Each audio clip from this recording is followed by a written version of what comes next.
Thank you for choosing Apollo Motorhome Holidays for your self-drive adventure. This presentation is designed to help you get the most from your Apollo experience. Before we demonstrate how your RV works, there are a few essentials you should know about driving an Apollo vehicle. Apollo vehicles have been engineered for an easy driving experience.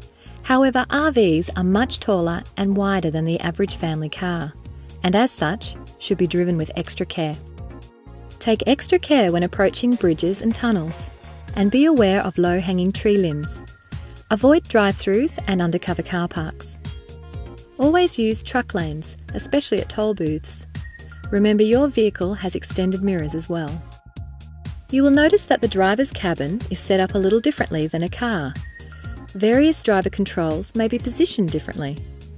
Take some time to familiarise yourself with these before leaving the Apollo branch. Your US Wanderer is packed with many features designed to make your touring holiday more enjoyable. This presentation will show you how to operate your RV. Before departing, you should run through the following checklist to ensure a safe and trouble-free journey. Make sure the living quarters are safe to travel. Ensure all appliances and kitchen items are stowed and all storage compartments are closed. Check that all windows and doors have been securely locked, all roof vents are closed, and the TV antenna has been retracted. Make sure your RV has been completely disconnected from your campsite, and all outside compartments are closed and locked to prevent them opening while in motion. Ensure the slide-outs have been drawn in. Visually scout the area and plan your exit, taking note of any obstacles such as low-lying tree limbs or obstacles on the ground. Returning to the driver's cabin, make sure that you and all of your passengers are wearing their seatbelts. Make sure you have adjusted all of the mirrors, your seat position, the air conditioning and your stereo. It is important that you are not distracted when driving your RV. In the United States, vehicles drive on the right side of the road. Stay in the furthest right lane to allow faster vehicles to overtake. Take extra care when turning at traffic lights to avoid ending up in the path of oncoming traffic. Allow extra space between your vehicle and the other road users, especially when braking. RVs are naturally heavy and need more time to slow down. Be careful with the tail swing. This is how many accidents happen. Make sure that your rear wheel has cleared, then slowly start to turn. While travelling down a steep incline, it's advisable to turn off the transmission overdrive. If needed, you may also downshift to a lower gear. We will now take you through your RV and demonstrate how each area works. To gain easier access to the living quarters of your camper, use the exterior step. The step will automatically extend when you open the door and will retract when you close the door. If you would like to leave the step out, there is a switch as you enter the RV that will allow the step to remain out even when you open and close the door. Be aware that turning on the ignition will cause the step to retract. There are two locks on the door, a deadbolt and a door lock. The top lock is usually the deadbolt and opened with the larger key. The bottom lock is usually the door lock and opened by the round key with a black plastic coating. Within the door there is a fly screen, which you can release by pulling the lever. Pull the flap across to seal the door. Apollo vehicles operate on auxiliary 12-volt battery systems, which power internal appliances such as fridge, lights and water pump.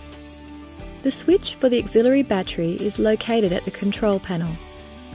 The auxiliary battery switch must remain on at all times during your self-drive holiday. The level monitor panel displays the main and auxiliary batteries' remaining charge. The battery system will provide power for between 12 and 20 hours when fully charged, depending on use. The batteries recharge in three ways: when you drive the RV, connected to mains power, or when the generator is running. Idling the engine won't provide enough power to recharge the batteries. Try to reduce battery consumption by turning off all unnecessary lights and appliances.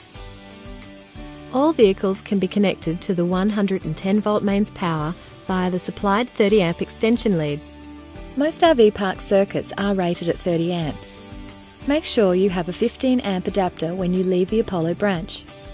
When you are connected, all equipment automatically runs on mains power rather than the battery.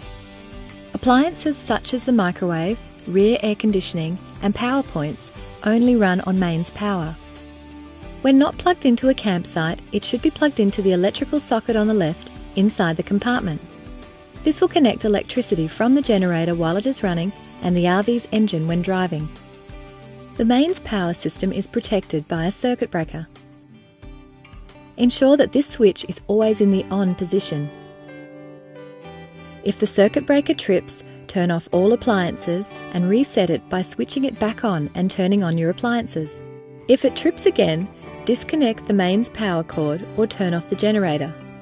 Cycle all breakers off and on. Plug the power cord back into the mains power or run the generator. Turn on your appliances one at a time until you identify the problem device. Then contact your Apollo branch where you picked up your vehicle from. The control panel is where you test your fresh water, grey water, black water, propane, main battery and auxiliary battery. The lights will indicate whether the levels are good or not. Turn the hot water heater on to start heating water. Allow about 10 minutes to heat enough water for the sink and allow about 20 minutes to have a shower. The water pump switch must be on if you are not connected to mains water and you are going to use the freshwater tank on board the vehicle. The generator start button is on this panel. The auxiliary battery must be on to start the generator and your fuel tank must be over a quarter of a tank.